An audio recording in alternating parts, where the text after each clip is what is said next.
Assalamu alaikum wa rahmatullahi wa barakatuh. Good morning to everybody. നമ്മുടെ വേദിയിൽ ഉപവിഷ്ടരായ ബഹുമുഖ വ്യക്തിത്വങ്ങളെ, നമ്മുടെ ഈ പരിപാടി കളർഫുള്ളാക്കാൻ വേണ്ടി വന്നു ചേർന്ന പ്രിയപ്പെട്ട ശ്രോതാക്കളെ,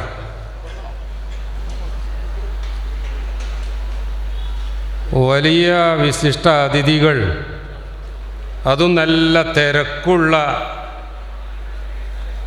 നേതാക്കൾ, അവർ ഈ സ്റ്റേജിൽ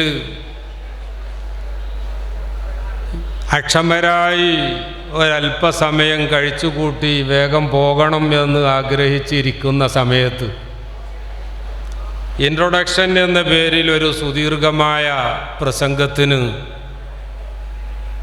ഈ അവസരം ഉപയോഗപ്പെടുത്താൻ ഞാൻ ആഗ്രഹിക്കുന്നില്ല. വളരെ ഹ്രസ്വമായി ഒന്ന് രണ്ട് കാര്യങ്ങൾ മാത്രം ഉണർത്തി എന്നിൽ അർപ്പിതമായ ആ ഉത്തരവാദിത്വം നിറവേറ്റി മറ്റുള്ളവർക്ക് അവസരം നൽകാമെന്നാണ് കരുതുന്നത്. ഈ പരിപാടി എന്തിനു വേണ്ടിയാണോ സംഘടിപ്പിക്കപ്പെട്ടിട്ടുള്ളത്, ആ ലക്ഷ്യം നേടാൻ ഉതകുന്നതാകട്ടെ എന്ന് ഞാൻ എൻ്റെ ആമുഖ ഭാഷണത്തിൻ്റെ ആരംഭത്തിൽ തന്നെ പ്രത്യേകം ആശംസിക്കുകയാണ്. മർക്കസ് എന്ന് പറയുന്ന,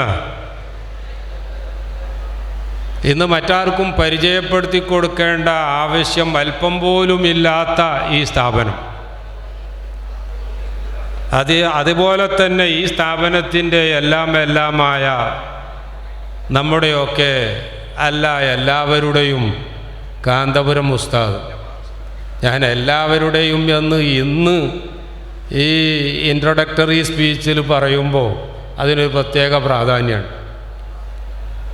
ഞാൻ ഇന്നലെ സുപ്രീം കോടതിയുടെ നടപടികൾ നിരീക്ഷിക്കുകയുണ്ടായി.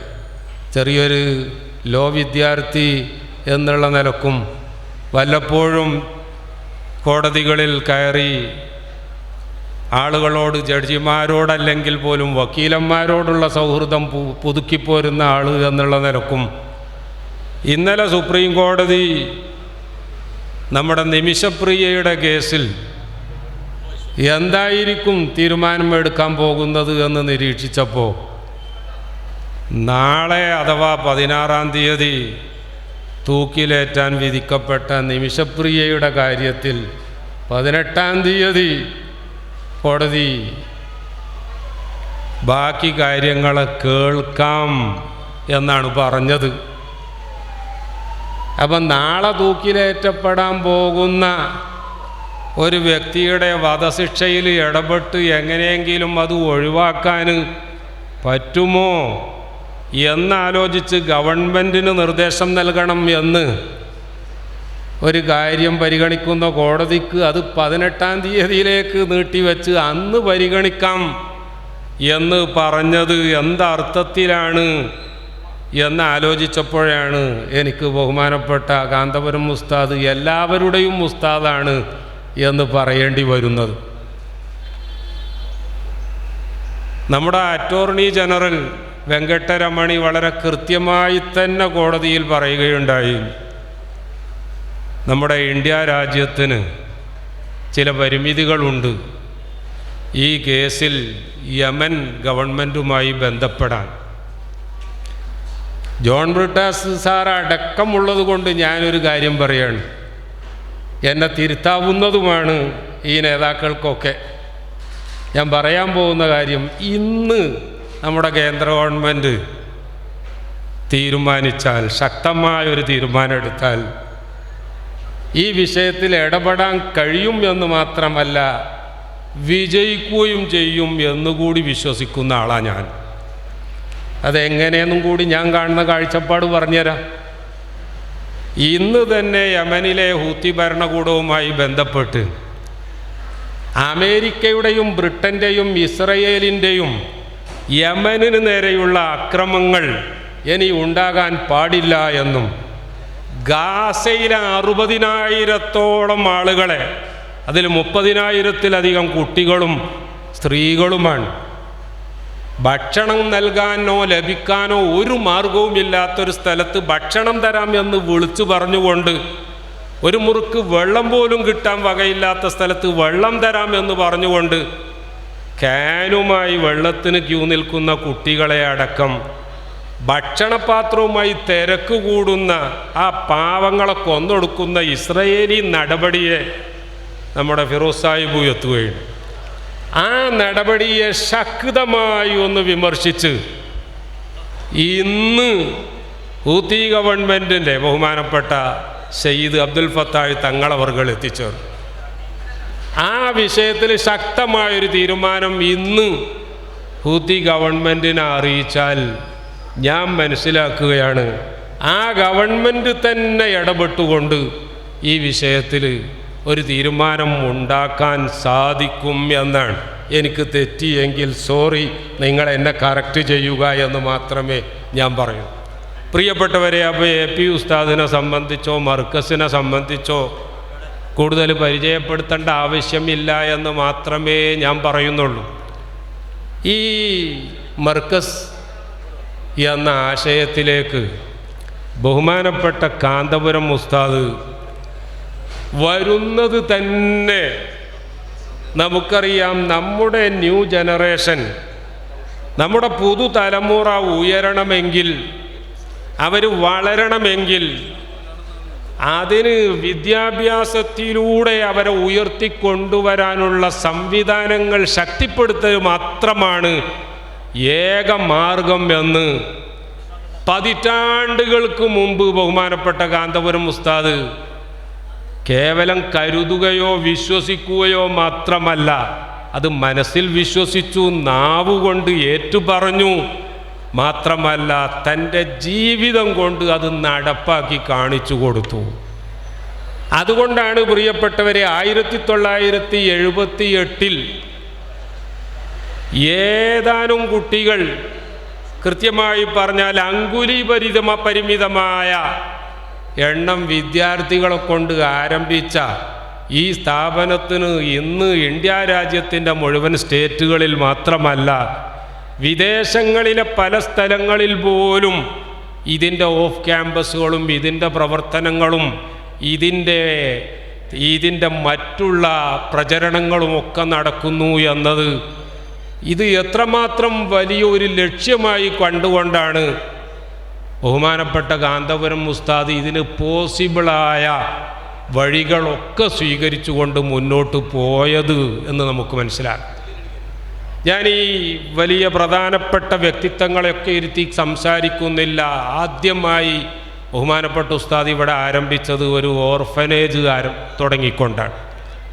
നമുക്കറിയാം, മാതാപിതാക്കളില്ലാതെ കഷ്ടപ്പെടുന്ന പാവങ്ങളെ കണ്ണീരൊപ്പാൻ, ഒരു നേരം പോലും ഭക്ഷണം വയറു നിറയെ കഴിക്കാൻ വകയില്ലാത്തവർക്ക് ആവശ്യമായ സമയത്തൊക്കെ നല്ല ഭക്ഷണം നൽകാൻ, വസ്ത്രം നൽകാൻ, അവർക്ക് വിദ്യാഭ്യാസം നൽകാൻ, ഇങ്ങനെയൊക്കെ ശ്രമിച്ച ഉസ്താദ് അവരുടെ ഈ പ്രചോദനം എവിടെ നിന്ന് കിട്ടിയതാണ് എന്നറിയാമോ?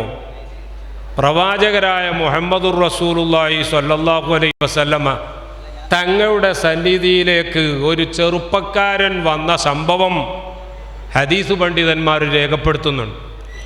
ആ ചെറുപ്പക്കാരനെ കാഴ്ചയിൽ നല്ല ആരോഗ്യമുള്ള ആളാണ്. തൻ്റെ അനുയായികളോടുകൂടെ ഇരിക്കുന്ന പ്രവാചകരുടെ അടുത്തേക്ക് ഈ ചെറുപ്പക്കാരൻ വന്നത് എന്തിനാണെന്നല്ലേ? സാമ്പത്തിക സഹായം ആവശ്യപ്പെട്ടുകൊണ്ട്, അല്ലെങ്കിൽ മറ്റൊരു ഭാഷയിൽ പറഞ്ഞാൽ യാചന, തനിക്ക് ജീവിക്കാനുള്ള മാർഗം ആക്കാൻ പറ്റുമോ എന്ന് ഗവേഷണം നടത്തുന്നതിൻ്റെ ആരംഭമായിട്ടാണ് ആ ചെറുപ്പക്കാരൻ പ്രവാചകരുടെ അടുത്തേക്ക് വന്നത്. പ്രവാചകരായ മുഹമ്മദുർ റസൂലുള്ളാഹി സ്വല്ലല്ലാഹു അലൈഹി വസല്ലമ തങ്ങൾ തൻ്റെ അനുയായികളുടെ മുന്നിൽ വെച്ച് ആ ചെറുപ്പക്കാരനോട് പറഞ്ഞു, നിനക്ക് ദൈവം നല്ല ആരോഗ്യം തന്നിട്ടുണ്ട്, മാത്രമല്ല നിനക്ക് ബുദ്ധിശക്തി തന്നിട്ടുണ്ട്.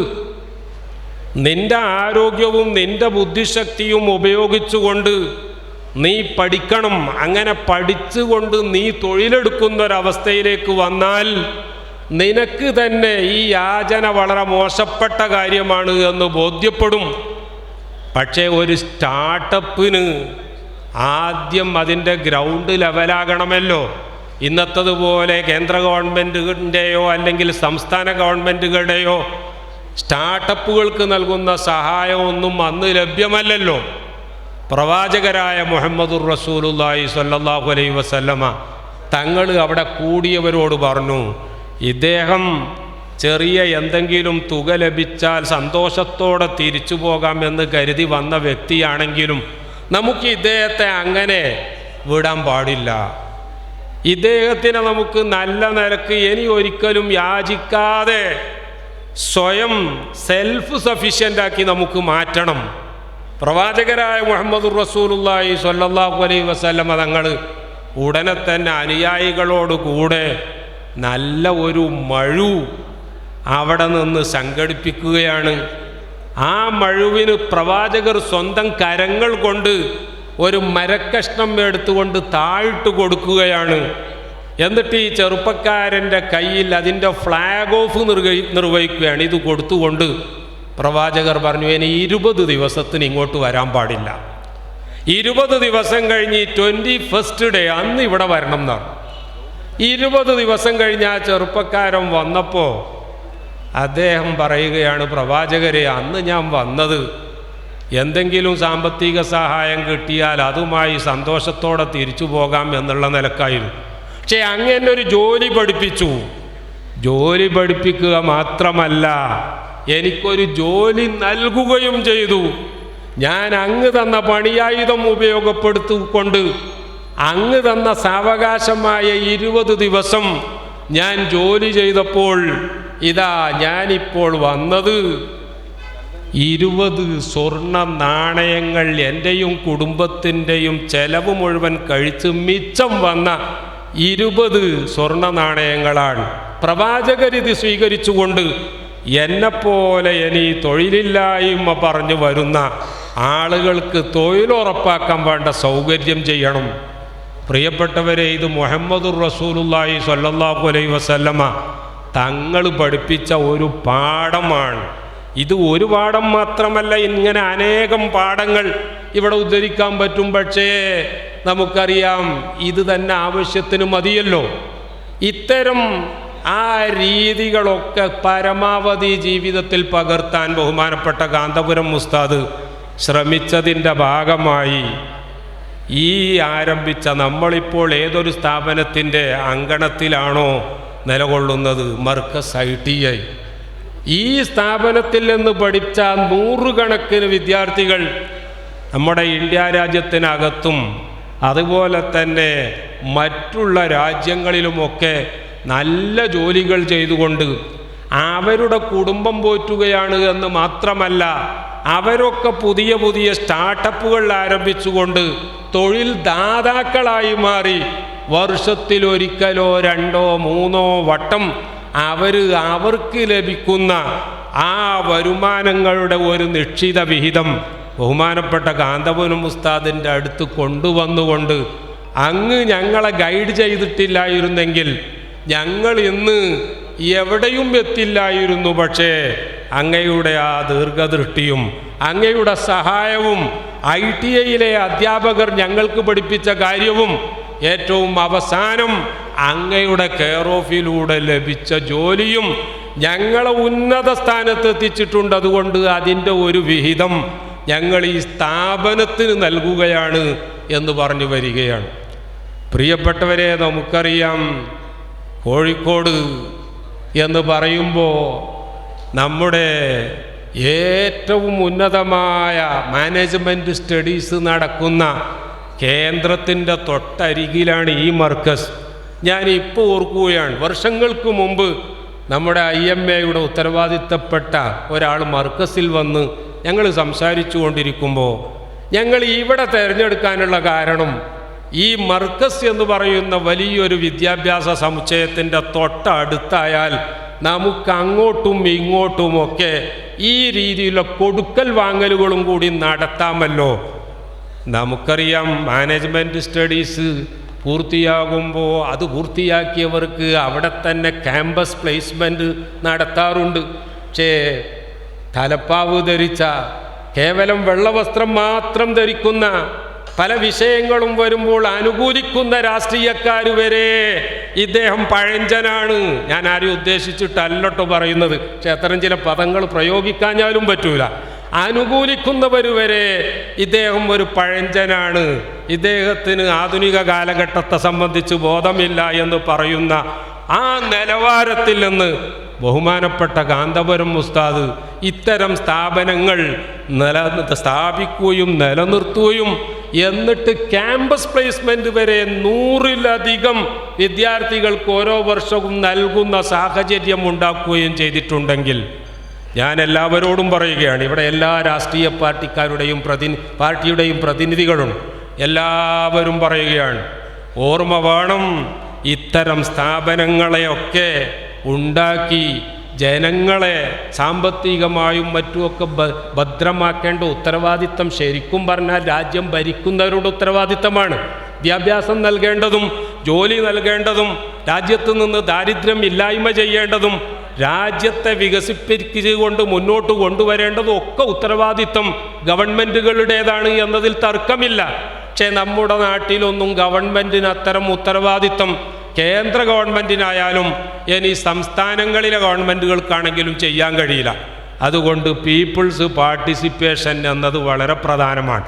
അതുകൊണ്ട് കാന്തപുരം ഉസ്താദിനെ കേവലം ഒരു മുല്ല എന്നോ മൗലാന എന്നോ മനസ്സിലാക്കി അദ്ദേഹത്തെ സപ്പോർട്ട് ചെയ്യാതെ അദ്ദേഹത്തിൻ്റെ പിന്നിലുള്ള ആളുകളൊക്കെ കൂടി മാറ്റാൻ ശ്രമിക്കുന്നതിന് പകരം അങ്ങനെ വല്ല ചിന്താഗതിക്കാരും ഉണ്ടെങ്കിൽ ബഹുമാനപ്പെട്ട ഉസ്താദ് അവർകളെ മനസ്സിലാക്കി ഇത്തരം പ്രവർത്തനങ്ങൾക്കൊക്കെ നിങ്ങളുടേതായ സഹായം സഹകരണം നിങ്ങളൊക്കെ നൽകണം എന്ന് അപേക്ഷിക്കുകയാണ്.